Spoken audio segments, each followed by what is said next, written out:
Sa gitna ng napakalakas na pagyanig, natumba ang 10 palapag na gusaling ito sa Taiwan. Napatakbo ang mga tao sa kalsada. Ang mga motorista, iniwan na ang kanilang sasakyan.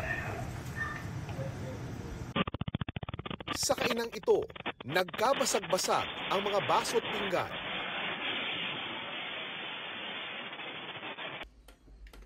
Sa pagyanig, umapaw ang tubig sa isang gusali at tumapon sa gilid nito.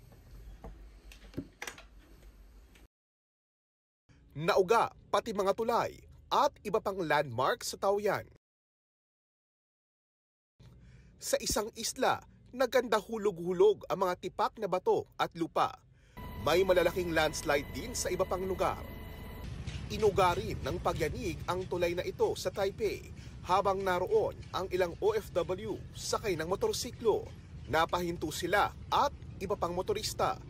Sa mismong sentro ng lindol naman sa Hualien nakuhanan pa ang paggalaw ng mga kable at ang pagkasira ng convenience store. Nagka-aftershock pa sa gitna ng aking panayam sa Filipino-Taiwanese na si Joseph Chua. So actually, I was still in bed with my friends. Okay, I actually just got an earthquake alert right now. Wait, give me a sec. Oh no. Seems to be small. Okay, I'm fine right now. Gulat at takot naman ang naramdaman ng kababayan din natin sa Zhunan, Maoli, Taiwan. Akala ko ganun lang kasi sanay naman kami dito sa Taiwan po na madalas lumilindol. Kaso yung pangalawang talagang dire-diretso na siya kaya nagpanik na yung mga kasama ko sa kwarto. Tumakbo na ginawa ko po, tumakbo na rin ako. Tapos yun nga po, yung nagbabaan na po yung mga tao lahat, inalabas na po kami. Aabot sa 400 Pilipino ang tumutuloy sa gusali na karamihay factory workers at engineers. Niyanig din ang isang factory sa Taoyuan kung saan Pinoy ang ilang trabahador. 8 taon na sa Taiwan si Ronnie, pero unang beses pa lang daw maranasan ang ganitong lindol doon. Parang nakasaya ako sa bangka na inuuga. Ngayon, kasi sobrang lakas ngayon. Kasi before, parang hindi naman po gano'ng kalakas. Tuloy ang rescue operations kahit gabi. Prioridad daw ngayon ng mga otoridad ang pagsusuyod sa guho. Di bababa sa Siam ang nasawi sa magnitude 7.2 na lindol, pinakamalakas na naitala sa Taiwan sa loob ng 25 taon. Sa buong Taiwan, mahigit 150,000 ang mga Pilipinong factory worker. Meron na pong reported ngayong hapon na 3 quake.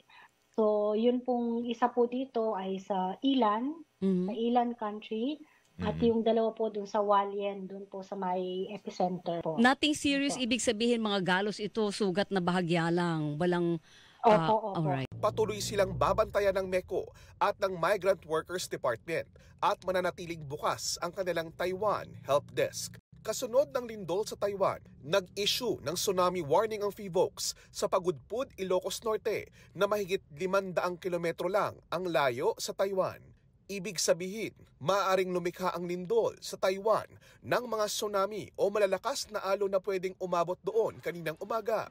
Dinala sa evacuation center ang mga residente sa baybayin. Ang mga mangingisda naman, inilipat sa mas mataas na lugar ang kanilang mga bangka. Ipinagbawal din ang pagpalaot.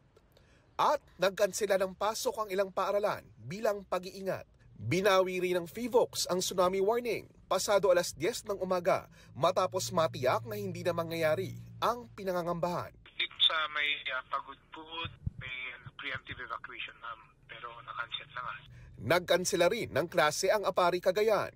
Ganoon din sa bayan ng Claveria. Pumunta po yung kapitan kanina. Nagligpit naman po kami dito. Pero nag-cancel naman po. Bagamat walang lumikas na residente, hindi pa agad binawi ang abiso na bawal pumalaot. Para sa GMA Integrated News, JP Soriano ang inyong saksi.